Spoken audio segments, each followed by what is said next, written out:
Hey, muy buenas gorrinos y gorrináceas, bienvenidos de nuevo a nuestro canal. Hoy os traigo un vídeo que es... Hoy os traigo cómo jugar a Rising Sun. Dentro vídeo. Rising Sun es un juego de 3 a 5 jugadores, 6 si tenéis el Kickstarter, 7 si habéis comprado el add-on, de una duración media de unos 90 a 120 minutos, en el cual cada jugador competirá por llevarse la gloria en el Japón feudal. Bien, el juego se dividirá en 3 estaciones: primavera, verano y otoño. Con la llegada del invierno ya se decidirá qué jugador ha sido el jugador que ha conseguido más gloria para su clan. Por lo tanto, el objetivo del juego es llegar lo más alto posible en este track que veis por aquí debajo. Muy bien, pues vamos a ver unos conceptos básicos del tablero. ¿Qué partes componen el tablero? Por un lado tenemos el track de honor. En este track los espacios se usan para marcar el honor relativo que tiene cada clan. Esto es muy importante, dado que en caso de empates el jugador con mayor honor será el que salga con la ventaja. Por otro lado tenemos las casillas santuario. Al iniciar la partida colocaremos 4 dioses aquí y serán los dioses a los cuales podremos rezar, y en el momento de resolverlo ganaremos sus beneficios. Muy bien. ¿Qué más tenemos? Tenemos las casillas de órdenes políticas. En total son 7. Durante el turno los jugadores colocarán de izquierda a derecha estas casillas de órdenes políticas, que será lo que va ocurriendo a lo largo del turno. Por otro lado tenemos los símbolos de kami. Cada vez que toque llegar a uno de estos símbolos, 3 órdenes políticas y un símbolo, se verá quién tiene mayoría en los dioses para llevar sus favores. Por otro lado tenemos el símbolo de guerra, que implicará que con la guerra ya termina esa estación y comienza la fase de guerra. Por otro lado tenemos el track de puntos de victoria. En el caso de que un jugador logre pasar de 50 puntos de victoria que llega al crack, volverá al inicio dándole la vuelta a su ficha para marcarlo. Por otro lado tenemos por aquí a la derecha los espacios de provincias en guerra. Colocaremos en estos huecos que hay aquí unos números del 1 al 8, y luego allí estará marcado en qué provincias cuando llegue la guerra habrá guerra. Por otro lado tenemos para el mapa las diferentes fronteras, las rutas marítimas y las recompensas que obtendremos cuando se logre cosechar con éxito. Y estos serían los conceptos básicos de cómo ver el tablero. Vamos a profundizar un poco más.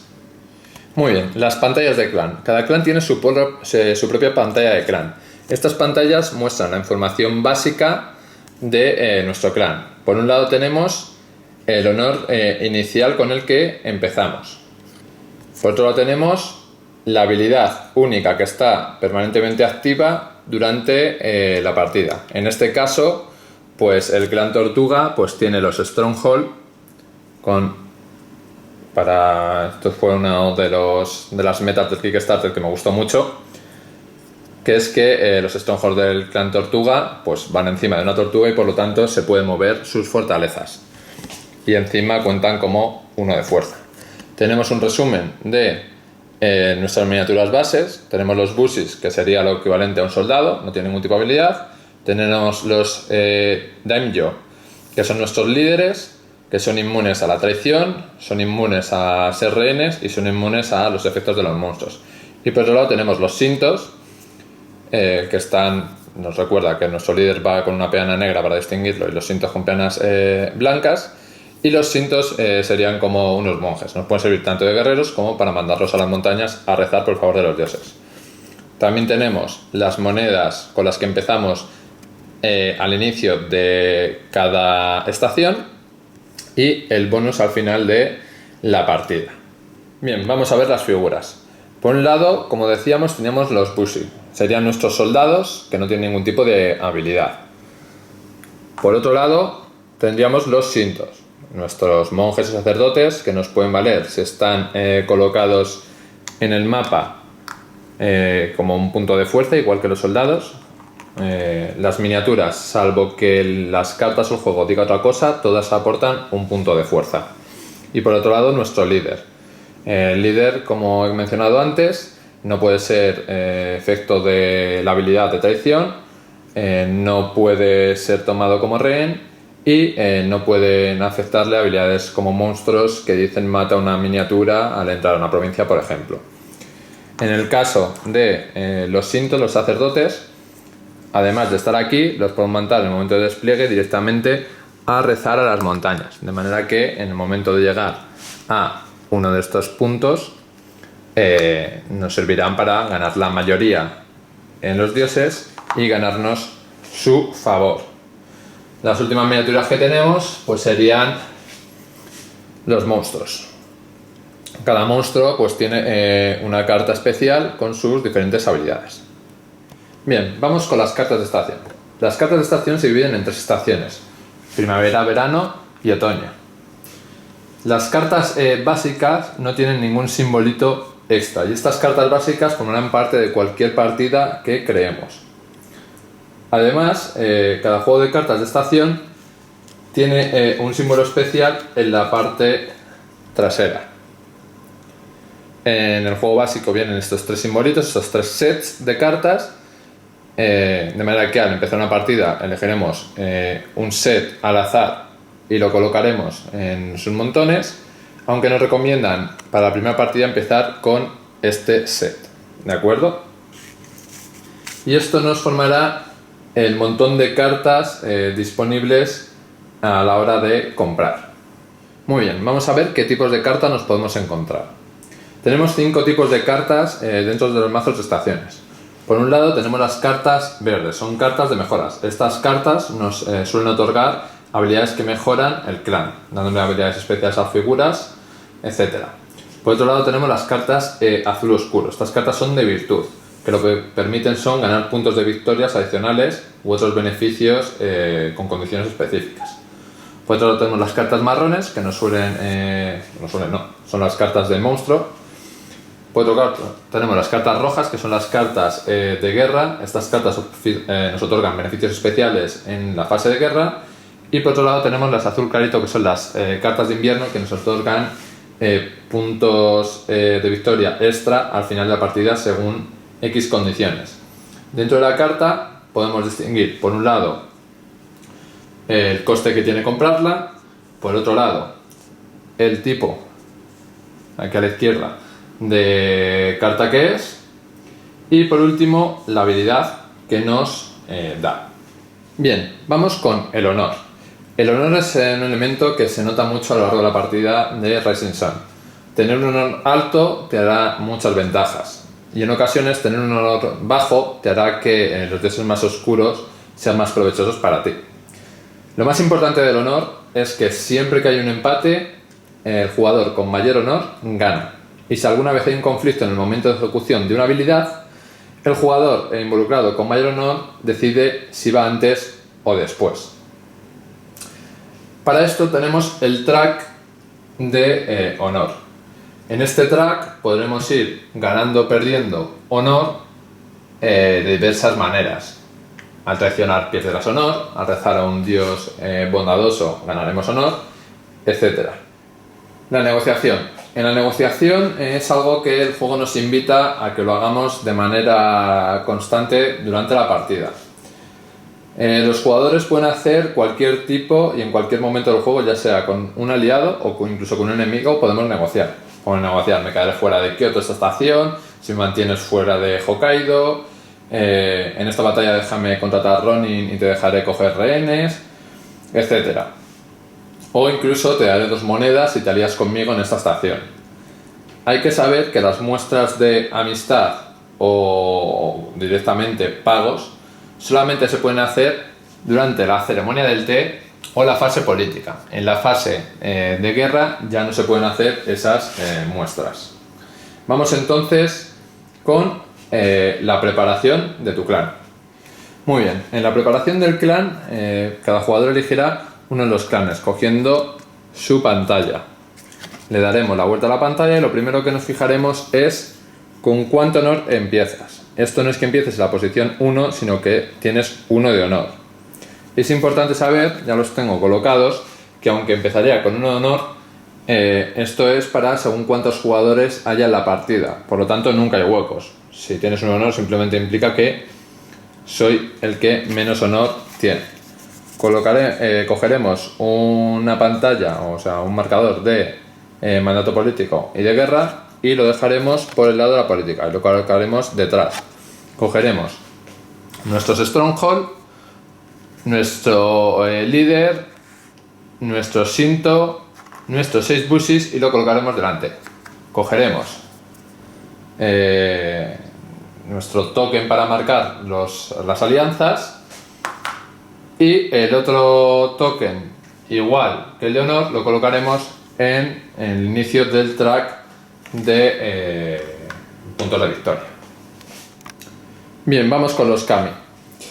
Al preparar los kami cogeríamos las 7 losetas que tenemos de kami y cogeríamos al azar 4 de ellas. Para la partida inicial recomiendan usar estas 4 losetas.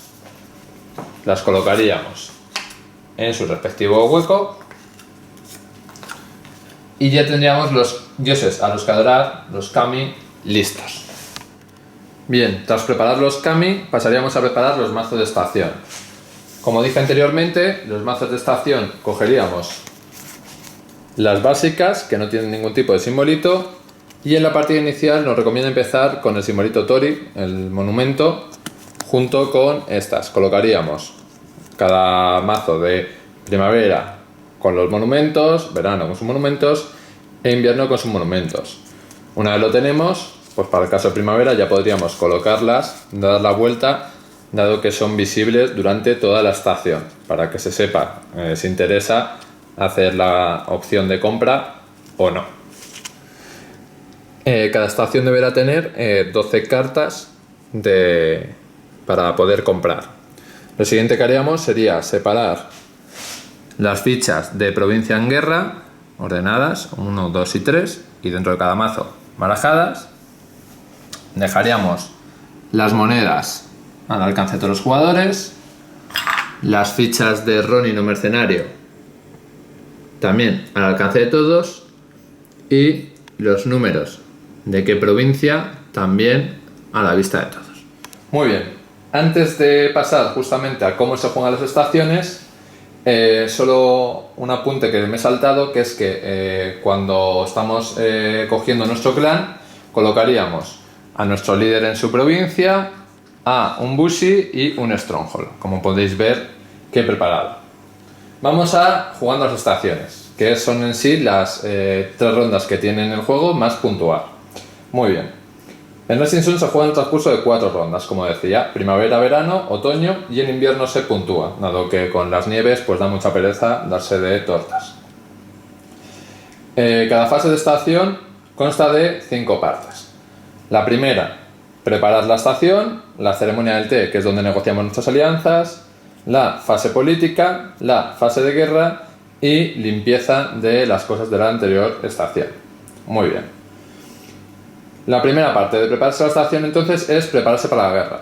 ¿Cómo lo haríamos? Muy sencillo. Cogeríamos uno de los 3 montones que tenemos de provincias en guerra, los barajaríamos y los colocaríamos en este track que tenemos aquí. De manera que habría que sacar tantas fichas de estas como jugadores más 2. En este caso, que he montado una partida para 4 jugadores, pues sacaría 6 fichas. Y habría guerra en Oshu, en Kyoto, en Edo, en Kyushu, en Shikoku y en Nagato. Estas 2 sobran, dado que no son necesarias, ya se podrían devolver a la partida. Lo segundo que haremos será poner, para que la gente tenga constancia de dónde va a haber guerra, las banderas para saber en qué orden habrá guerra. La primera aquí, la segunda aquí, la tercera aquí, la cuarta, ¿dónde estás? Aquí, la quinta aquí, la sexta aquí y ya está. Lo siguiente que haríamos será preparar el mazo de la estación. El mazo de la estación lo tengo ya aquí preparado, que como os dije antes, pues por cada estación, en este caso es la de primavera, pues tiene que haber 12 cartas a la vista de todos. Si quedaban cartas de la anterior estación, se separarían y se sacarían las 12 de la estación que corresponde. ¿De acuerdo? Una vez tenemos ya configurado el mapa, ya tocaría empezar con la parte de la ceremonia del té. La ceremonia del té, como os comentaba, es justamente la parte en la que podemos forjar esas alianzas. Durante la ceremonia del té y la fase política, además, dentro de esas negociaciones podemos incluir el que uno le dé a otro inclusivamente dinero o ronin. Cierto es que nos avisa las reglas que cualquier cosa que prometamos, salvo las que sean en el acto, pues no tienen por qué ser verdades. Tú puedes prometer que venga, nos aliamos y yo no voy a entrar aquí, y al turno siguiente rompe la promesa. Las consecuencias, que nadie más va a querer seguramente pactar contigo porque no tienes credibilidad. Una vez tenemos la ceremonia del té ya resuelta, los jugadores marcarían sus alianzas mediante la unión de sus símbolos y lo dejarían a la vista de todos. Vamos ahora a ver qué efectos tienen estas alianzas. Muy bien, los efectos de una alianza son varios. El primero y más evidente es que en la fase política, esta de aquí, estas tres, estas dos y estas dos, se toman grandes ventajas. Salvo la orden política de traición, todas suelen ser tú y tu aliado hacéis X, algo más ventajoso que lo que hacen el resto de jugadores. La segunda ventaja es que durante la fase de guerra, dos jugadores aliados no pelean entre sí. De manera que si dos jugadores aliados estuvieran, por ejemplo, el rojo junto con el azul aquí, al resolverlo directamente no habría batalla y ganaría esta ficha el jugador que mayor poder tuviera, y en caso de empate el que mejor honor tenga en el track, en este caso el azul. Esa sería otra ventaja. La tercera ventaja es que en el caso de que haya una batalla entre 3 y 2 sean aliados, el jugador que ha salido victorioso es uno de los aliados, no mata el ejército, el clan del otro aliado. La siguiente, más bien esto ya no es una ventaja, es que a efectos de habilidades de cartas de estación y otros efectos, estas alianzas no existen, se consideran enemigos. La siguiente es que si un jugador aliado juega una política de traición, inmediatamente se pierde honor, bajaría. Si juega traición esta, pues automáticamente bajarías en el track de honor. Y la alianza queda rota, ya estarían así, ¿de acuerdo? Y por último caso, en el raro caso de que una partida termine con empate entre dos aliados, sería la única manera de compartir una victoria. Vamos entonces con la fase política. Muy bien, antes de entrar en la fase política voy a hacer un apunte porque por despiste lo había dicho bien pero había colocado mal estas fichas. El jugador con menos honor inicial es el rojo y por lo tanto, contrario a lo que te dice la intuición, es el que tiene que ir arriba en el track de honor. Y quedarían, el orden de jugar era el que había contado, pero quedaría ordenado así. Muy bien. Una vez obviamos este apunte, vamos con la fase política. En la fase política tendremos 3 cartas de mandatos políticos, un turno de Kami, 2 de mandato político, un turno de Kami, 2 de mandatos políticos, otro turno de Kami y la guerra. Muy bien. Empezando en el primer turno con el jugador que esté más arriba en el track de honor, ese jugador cogerá 4 órdenes de Kami, las verá y decidirá cuál se juega. La que juegue se pondrá aquí. Como podéis ver, las órdenes, tanto en estas fichas que son las que te vienen con el Kickstarter como las de cartón que son las que vienen con el juego base, no tienen explicación. Para ello, una de las caras que tenemos de chuleta es cómo funciona la guerra, y la otra es justamente cómo van los mandatos políticos. Vamos a ver en detalle cada mandato político. Muy bien, como decía, se cogen 4 fichas, se elige la que se quiere usar, se coloca aquí y las otras 3 se devuelven sin alterar su orden a la pila. De manera que ya sabes de las 4 que va a haber el siguiente, 3 cuáles son. Esto es importante a la hora de estrategia. Muy bien, vamos paso a paso con las 5 posibilidades que nos puede tocar.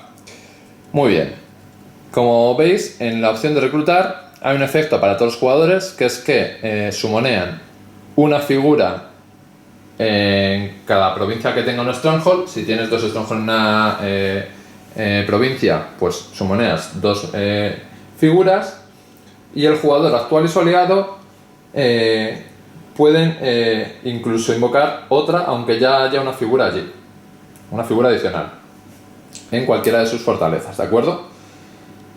Importante, a la hora de invocar un Shinto, las miniaturas que tienen la peana blanca, estos recuerdo que eran los sacerdotes, monjes o como queráis llamarlos, son los que pueden ir a adorar a los dioses. En el caso de que le mandes a adorar a los dioses, no podrá volver mediante mandatos de movimiento a la partida, o sea, a las provincias. Por lo tanto, es importante acordar bien con tu compañero si lo mandas tú, si lo va a mandar él, etcétera, para no pisaros la jugada. Pongamos que entonces pasa el turno al siguiente jugador, del rojo pasaría al rosa y coge 4 y dice, por ejemplo, Martial. ¿Qué es Martial?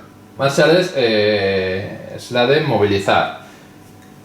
¿Qué nos aporta? A todos los jugadores pueden mover cada una de sus miniaturas a 1 de distancia, a una provincia adyacente, ya sea bien por mar, podría llevar esta aquí y su otra miniatura también aquí, por ejemplo, o aquí,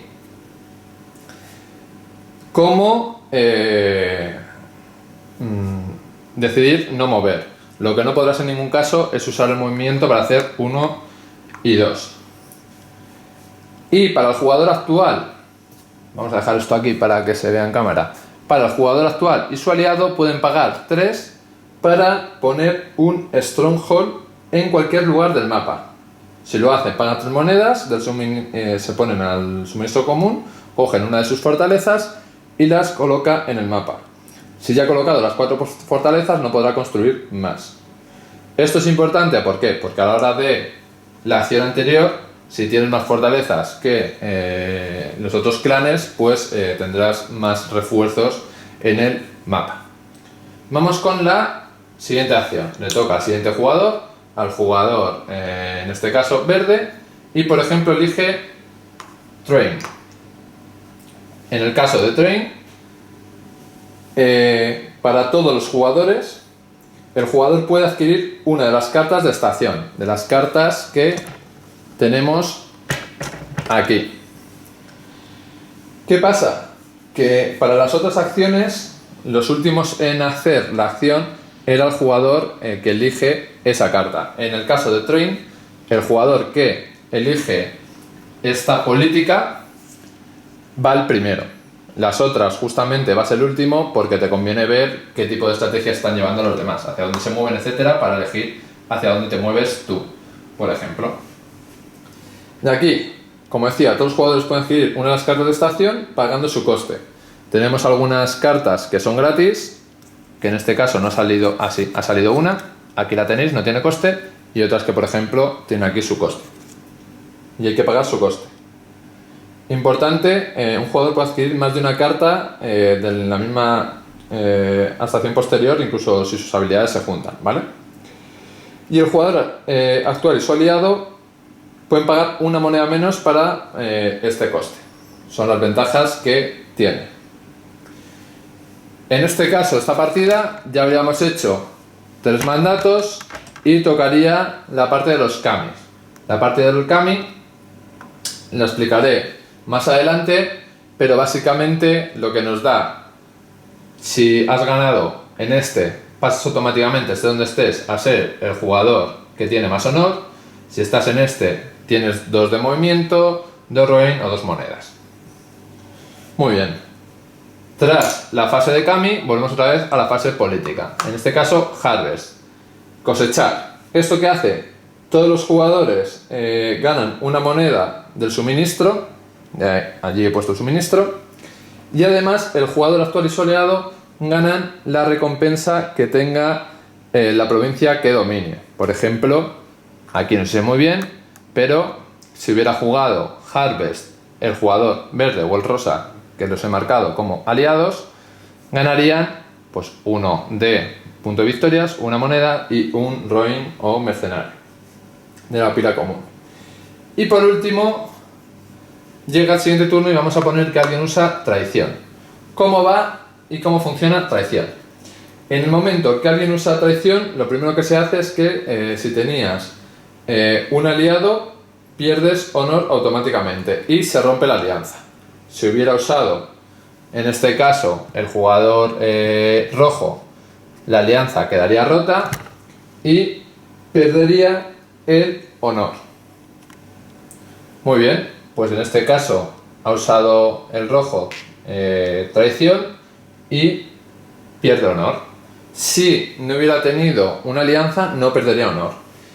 Y esta es de las 5 la única que no tiene algo para los demás. ¿Por qué? Porque en la traición lo que hace es justamente quitar 2 miniaturas del tablero y colocar 2 tuyas.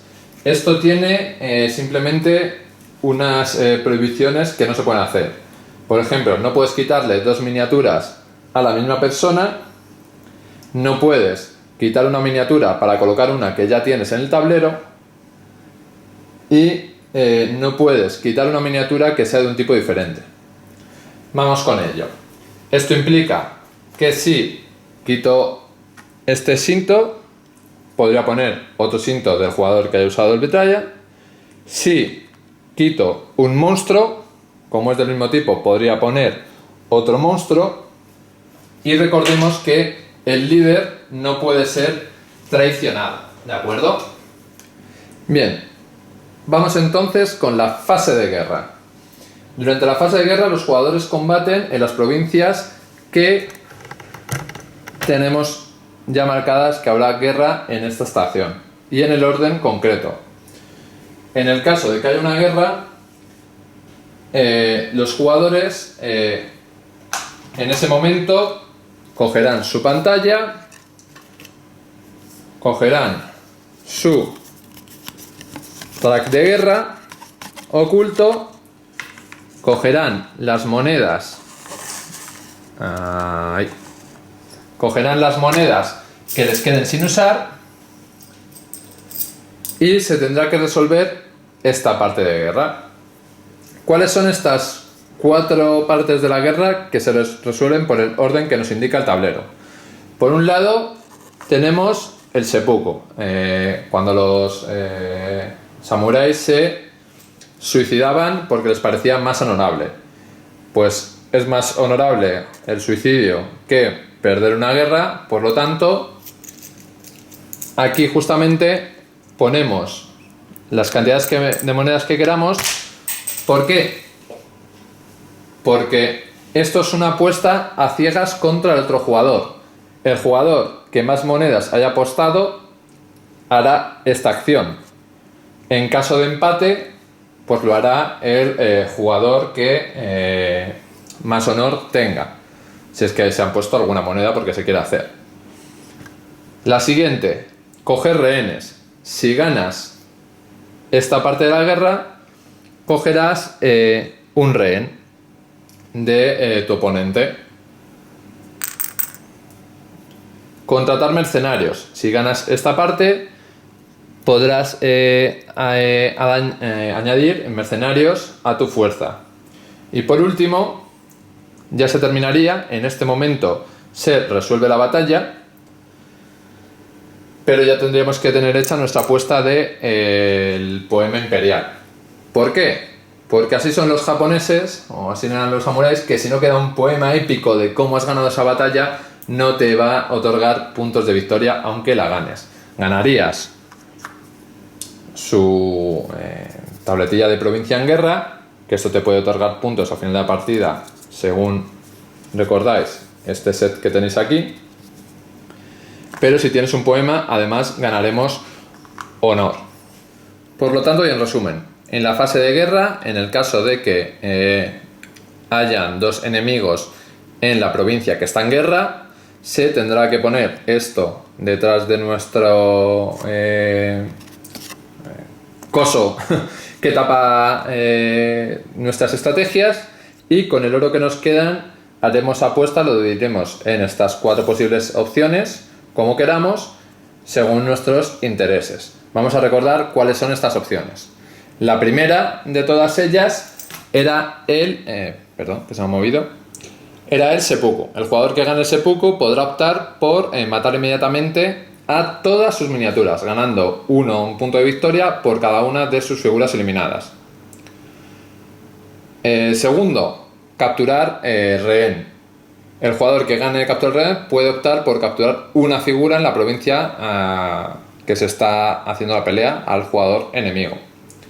Tercera, contratación del Ronin, que son los mercenarios. El jugador que gane la contratación puede optar por añadir sus fichas de Ronin a sus fuerzas de provincia.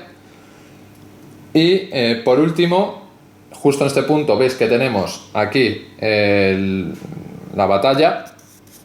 Aquí se resolvería la batalla, aquí no hay que poner fichas, pero si pensamos que vamos a ganar la batalla y queremos que nos dé puntos de victoria esta batalla, tendremos que poner aquí. Además hay que ganarla, no simplemente ganar el Imperial Poet, sino ganar la batalla. Y el jugador que gane los poemas imperiales gana el número de puntos de victoria igual al número total de figuras que fueron eliminadas. Porque al perder la batalla se elimina todo lo que sea del perdedor. Si hay un aliado y ha ganado el otro aliado y había un tercer enemigo, el aliado, recordemos, que no pierde sus miniaturas. Y luego llegan las indemnizaciones de guerra. Cuando la batalla ha terminado, y por esto es importante el orden, los jugadores perdedores descartan todas sus monedas que hayan asignado, y las monedas que haya usado el jugador ganador pasan al jugador perdedor. Si había varios perdedores, pues se reparten de manera igual. Si no es posible hacerlo igual, el jugador ganador decide a quién le da una moneda extra. ¿De acuerdo? Una vez hemos terminado la fase de la guerra, volveríamos otra vez a la preparación de la siguiente estación. Retiraríamos las cartas de primavera, colocaríamos las cartas de verano, resetaríamos las provincias en guerra, pondríamos nuevas provincias en guerra y resolveríamos así verano y otoño. Tras el otoño llega el invierno, que la partida ha terminado y el jugador que más puntos tenga ha ganado. Muy bien, pues vamos a la despedida. Bueno, pues esto ha sido Rising Sun. Antes de nada voy a hacer un breve resumen para dejar las cosas más importantes claras. Primero, el objetivo del juego es terminar tras las 3 estaciones, llegar al invierno en la 4ª estación, que no se juega con el máximo puntos de victoria posibles. Fácil, para hacerte con el clan que sea el shogun del imperio. El orden del turno es el siguiente. Primero, preparación de la estación, que consiste en limpiamos las fases de las órdenes políticas de la estación anterior si las había, preparamos las cartas de estación que se puedan comprar, si había anteriores también las retiramos, preparamos las provincias en las que va a haber guerra. Recordad, están divididas en 1, 2 y 3, según la estación que estemos las colocaremos al azar y veremos en cuáles va a haber guerra.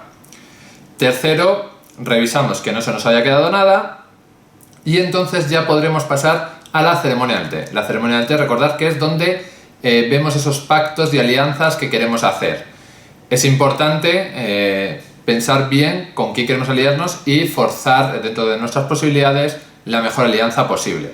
Tras la ceremonia del té viene la fase política, compuesta por 3 órdenes políticas, una de kami, otras 2 órdenes políticas, otra de kami, otras 2 órdenes políticas, otra de kami y la guerra. Breve resumen de la guerra.